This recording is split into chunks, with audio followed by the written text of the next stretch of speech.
The Goblet Curtsy Lunge has taken social media by storm and has become so popular for kettlebell enthusiasts that it seems to be every fifth video on my newsfeed. But despite its popularity, this exercise also gets a lot of criticism for being unsafe for your knees, which begs the question, is it the exercise itself that's unsafe, or is it improper technique that makes it unsafe? I'll let you decide for yourself as I break down the most common movement errors in the Curtsy Lunge and how to avoid them. That way, you can execute the perfect Curtsy Lunge every time and reap the benefits of this exercise.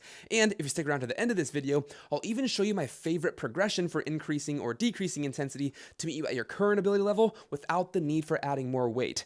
Sound good? Let's dive in. To kick things off, let's talk about one of the biggest criticisms of the Curtsy Lunge, and that is excessive rotation on the lead leg, which puts a lot of torsion on the knee. That is, if you're not doing it right. You see, one of the most common mistakes beginners make when first performing this exercise is swiveling their hips when they step their back foot back across their body. And as you can see, the further I open up my back hip, the more rotational stress I put on my front knee. But if you're performing the Curtsy Lunge correctly, you actually keep your hips squared up and facing forward, and that back leg doesn't step as far to the side as you might think. We just barely want to get our back knee towards the outside edge of the front foot. And if we accomplish that while keeping our hips facing forward, no more awkward rotation on the front knee.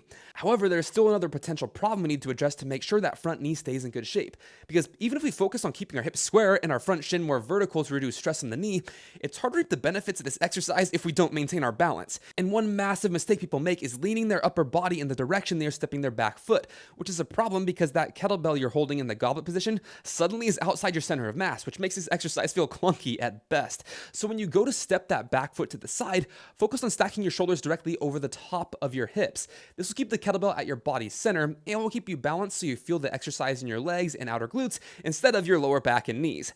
However, there's still one problem that plagues people's balance with the Curtsy Lunge, and it's such a subtle detail, most people don't even realize they're doing it, which begs the question. Are you digging your big toe into the ground when you step back on your Curtsy Lunge, or are you laying the top of your foot flat on the ground? Because in my experience coaching over the past 12 years, roughly half people I've trained dig their big toe in on one foot and lay the top of their foot flat on the ground on the other foot. And it's the side that they are laying the top of their foot flat that gives them a hell of a time because they're losing all that strength in the push off from their back foot, which causes the torso to pitch forward on the way up and inevitably throws balance off all over again. If you're not sure whether or not you do this, my suggestion is to set up your cell phone and record yourself for one set because you just might be surprised to find that you have this tendency. With that said, I promise to share my favorite progression for this exercise with you at the beginning of this video so you can increase or decrease intensity to meet you at your current ability level. For those of you who find that Goblet Curtsy Lunge difficult to perform through a full range of motion, I'd recommend starting without weight and setting a target for your back knee like a yoga block to slightly reduce the range of motion. As you get stronger over time, you can just use a lower and lower object until you can eventually perform this exercise without a target while using weight. And for those of you who want to spice up your Curtsy Lunges but are already using the kettlebell, you can do the opposite and actually increase the range of motion by elevating your front foot to challenge your strength in a new range of motion without the need for more weight.